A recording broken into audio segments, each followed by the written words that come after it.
आप सभी को मेरा एक बार फिर जय श्री राम, जय हनुमान जी महाराज। उम्मीद करता हूँ आप सभी सकुशल होंगे। मैं आज आपको बताना चाहता हूँ कि बाबा हनुमान जी की क्या आप भी पूजा करते हैं और क्या आप भी बागेश्वर बालाजी महाराज की पूजा करते हैं। तो उसमें जो नियम बताए जाते हैं, क्या आप वह सही से कर पा रहे हैं? देखिए, नियम तो आपको करने ही होंगे। बिना नियम के आप कुछ भी प्राप्त नहीं कर सकते। आपकी जो भी परेशानियाँ, दिक्कत होंगी, समस्याएं होंगी घर की या फिर आपकी खुद की, तो वो आपको उसी प्रकार का नियम आपको करना ही पड़ेगा जैसा नियम बताया जाता है। नियम आपको पता है कि आप लहसुन, प्याज, मांस, मदिरा इत्यादि से आपको दूर रहना है। और भी इससे नियम ये तो आपके सिर्फ घर के लिए है कि आप लहसुन प्याज नहीं खाएंगे, मांस मदिरा इत्यादि का आप सेवन नहीं करेंगे। इसके बाद भी आपको कुछ और भी नियम करने होते हैं, जैसे ब्रह्मचर्य रहना और दूसरों की निंदा चुगलीखोरी ना करना और दूसरे के बारे में गलत बातें ना करना, दूसरे के बारे में गलत ना सोचना और किसी के साथ कलेश, द्वेष, बैर ना रखना आदि। ये सब चीज़ों से हमें अलग रखना पड़ेगा हमें। कि जो लोग जो सामान्य जीवन जो जीता है, जो लोग होते हैं और जो भगवान के भक्त होते हैं, उनका जीवन अलग होता है। और जो लोग भगवान से विमुख होकर के जो अपना जीवन जी रहे हैं, वो तो आपको पता है कि वो तो भर भर की गालियाँ ही देते हैं। जब भी देखो तब उनके मुख से केवल गालियाँ ही निकलती हैं। छोटी छोटी बातों पर भी वो बिना गालियों के तो वो बात ही नहीं करते हैं। तो इससे भी आपको बचना है।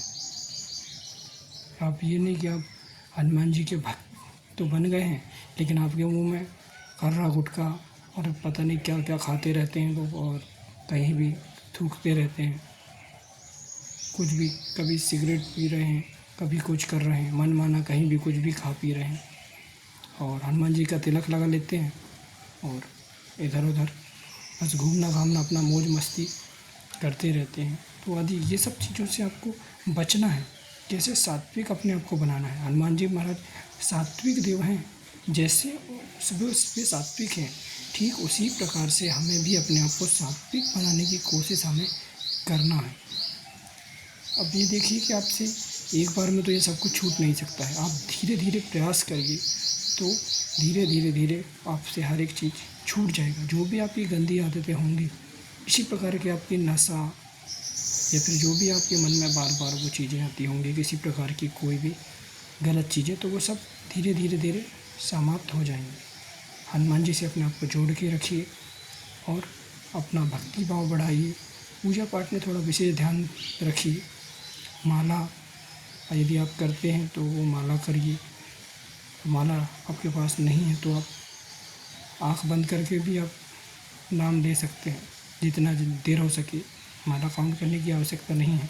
आँख बंद करके भी आप जितनी बार बोल सकते हैं बोलें, भगवान का नाम लें।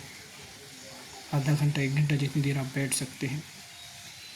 ये बहुत सारी चीज़ें, नियम आपको सात्विकता से जोड़ती हैं और ये सात्विकता ही भगवान की हमें प्राप्ति कराती है। ये नियम है। बागेश्वर बालाजी महाराज को जो मनाते हैं उनके लिए भी यही नियम है, क्योंकि बहुत सारे लोग बागेश्वर बालाजी को तो मना रहे हैं। मैं खुद भी स्वयं भी मनाता हूँ बागेश्वर बालाजी महाराज को। और सन्यासी बाबा प्रसन्न कैसे होंगे कि आप लहसुन प्याज नहीं खाएंगे और मांस मदिरा नहीं खाएंगे, तो क्या वो प्रसन्न हो जाएंगे आपसे?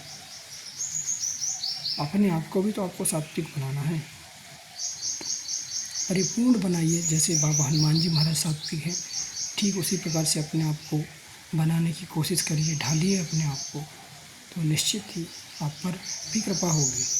आप बार बार मंदिर जाते हैं और फिर बोलते हैं कि हमारा तो अर्जी स्वीकार नहीं हो रही, हमारी तो बाबा सुन ही नहीं रहे। सुनेंगे कैसे?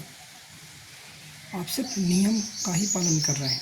कुछ अपने अंदर की भी जो सात्विकता है उसे भी तो बढ़ाइए। आप अपने आप को भी तो बदलिए, अपने मन को तो बदलिए। आप तो सिर्फ तन से ही अभी कर रहे हैं कि हम ये नहीं खाएंगे, हम ये नहीं करेंगे।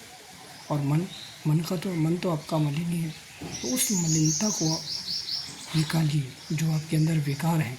जब वो विकार हट जाएंगे तो भगवान आपकी अवश्य सुनेंगे। ऐसा मुझे पूर्ण विश्वास है। और ये विकार कैसे हटेंगे, आप खुद हटा सकते हैं, इसे हटाने वाला कोई नहीं है। पूजा पाठ करिए, मन लगा के करिए, तो निश्चित ही ये विकार आपके मन से हट जाएंगे, तो आप पर कृपा अवश्य होगी। फिर आप ये नहीं कहेंगे कि हम यहाँ जाते हैं, ये दरबार वो दरबार घूमते रहते हैं। फिर आप घर में बैठ कर के भी पूजा पाठ करेंगे ना, तो भी आपको वही फल प्राप्त होगा जो बागेश्वर बालाजी, मेहंदीपुर बालाजी, सालासर बालाजी, जहाँ भी आप जाते होंगे, जो फल आपको वहाँ से प्राप्त होता है वो घर बैठे ही आपको प्राप्त हो जाएगा।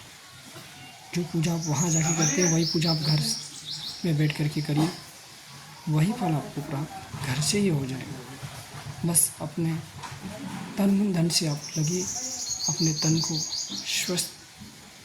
स्वच्छ रखिए और अपने जो मन के विकार हैं उनको आप निर्मल करिए। फिर देखिए बाबा हनुमान जी महाराज कैसे आप पर कृपा नहीं करते हैं।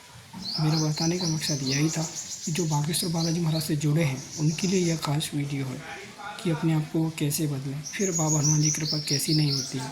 फिर मैं आपको आगे की वीडियो में ये बताऊंगा कि मुझ पर जो बागेश्वर बालाजी ने कृपा की है वो कैसे कृपा की है, वो आगे की वीडियो में आपको बताऊंगा। जय श्री राम, जय हनुमान जी।